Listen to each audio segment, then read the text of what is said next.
Welcome to this week's edition of World Crisis Radio. This is Webster Tarpley speaking to you from Washington, D.C. A very full plate this week. The rhythm of the world crisis has accelerated over the past 7 days. We have yet another Chinese ultimatum to the United States, a second Chinese ultimatum, this time on finance. The first one, remember, 3 or 4 weeks ago, was that China would consider any attack on Pakistan as an attack on China. This one is now a warning from the Chinese central bank to the lunatics in the American Congress and their hedge fund short speculators there in the background. Don't default. Don't default. Don't go bankrupt. Get that debt ceiling fixed, say the Chinese. You are playing with fire. And they are right. Let's see if this can get through the thick skulls of these Tea Party lunatics, Austrian thugs, Chicago boy extremists in the U.S. Congress who are being told by Stanley Druckenmiller, that is to say by Soros, in the background, that a default would be a good thing if you could solve your long-term deficit. This is exactly what Druckenmiller told Senator Domenici in 1995. He's obviously short the dollar. Don't listen to advice from people who are shorts. That's a criminal conspiracy. If you are a speculator a la Bess, a short, then you have a vested interest. That is pure political corruption, and the American people will remember, and they are not happy, and they will not tolerate this kind of stuff anymore.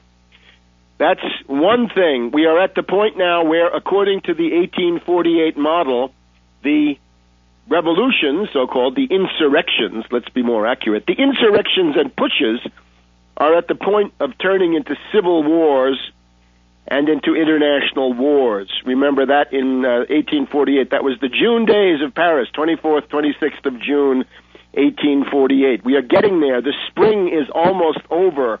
The Arab Spring, whatever that piece of demagogy was supposed to be, is virtually over, and war is now clouding the horizon. And in particular, it looks like the United States is up to 5 wars under Butcher Obama. 5 wars: Afghanistan, Iraq, Pakistan, Libya, and now Yemen. We have Leon Panetta of the CIA headed over to become the head of the Pentagon, saying that the Joint Special Operations Command is now active in Yemen, and they're working together. There's an office of the CIA and the Joint Special Operations Command in Yemen who are directing what is obviously an attempt to start a civil war, promote secessionism, promote guerrilla warfare. The only purpose for this, an attack on Saudi Arabia, the country contiguous with Yemen. But let's look further. War clouds on the horizon.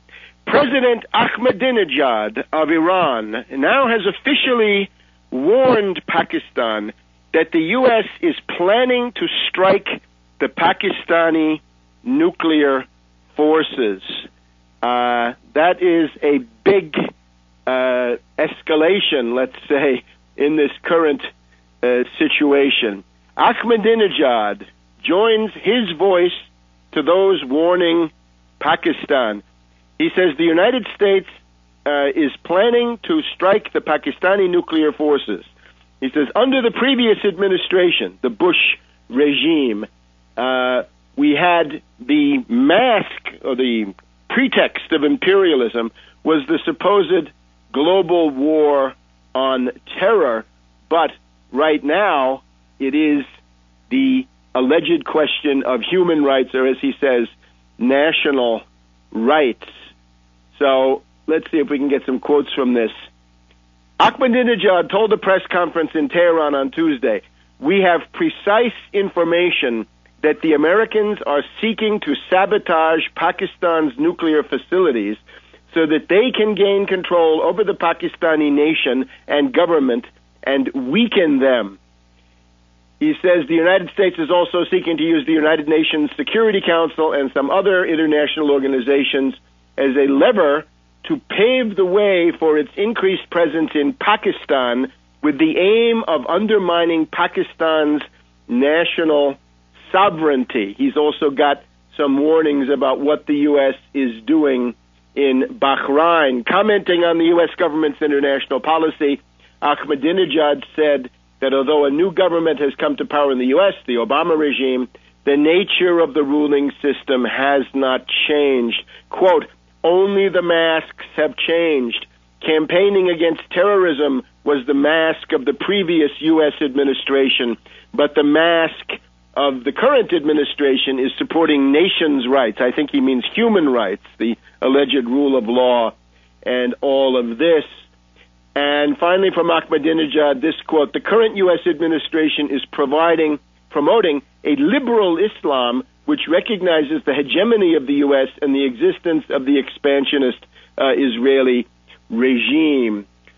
So that's an important warning from Ahmadinejad. Now, nobody can claim not to be aware of this imminent threat of U.S. cross-border aggression out of Afghanistan to strike at the Pakistani nuclear forces. This is something that was set up, as we know, by General McChrystal when he was at the Joint Special Operations Command, and this is indeed what was underlying that adventurous circus with bin Laden at the beginning of May.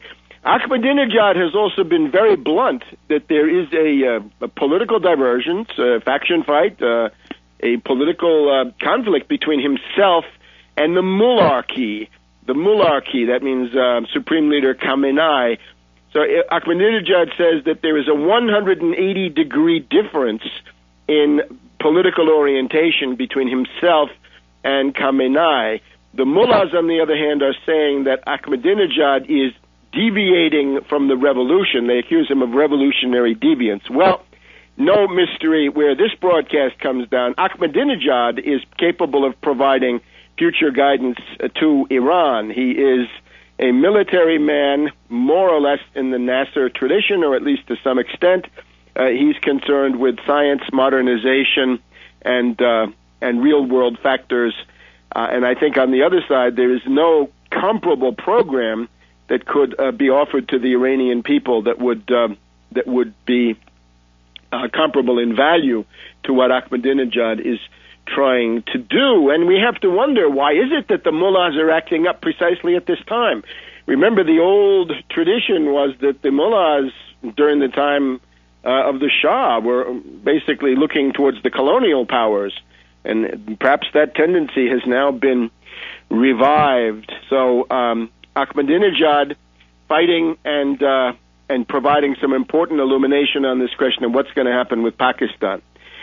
Now, concerning Pakistan itself, before we leave Iran, the Israelis have been saying now that we are about a month, well, let's say 2 months away, 2 months, 8 weeks, to an actual functioning Iranian nuclear bomb. I don't know how to evaluate this. I doubt that this is true. On the other hand, it might be true, but the motivation of the Israelis in any case is to hype war, and it goes together with the statements from Netanyahu that what is happening on the Golan Heights, where you have demonstrators, Palestinian demonstrators coming across or attempting to come across on the anniversary of the 1967 Six-Day War, 20 to 25 people killed by the Israelis. None of that makes any sense. There's no need to kill people at the border in that way. You can secure your border by other means.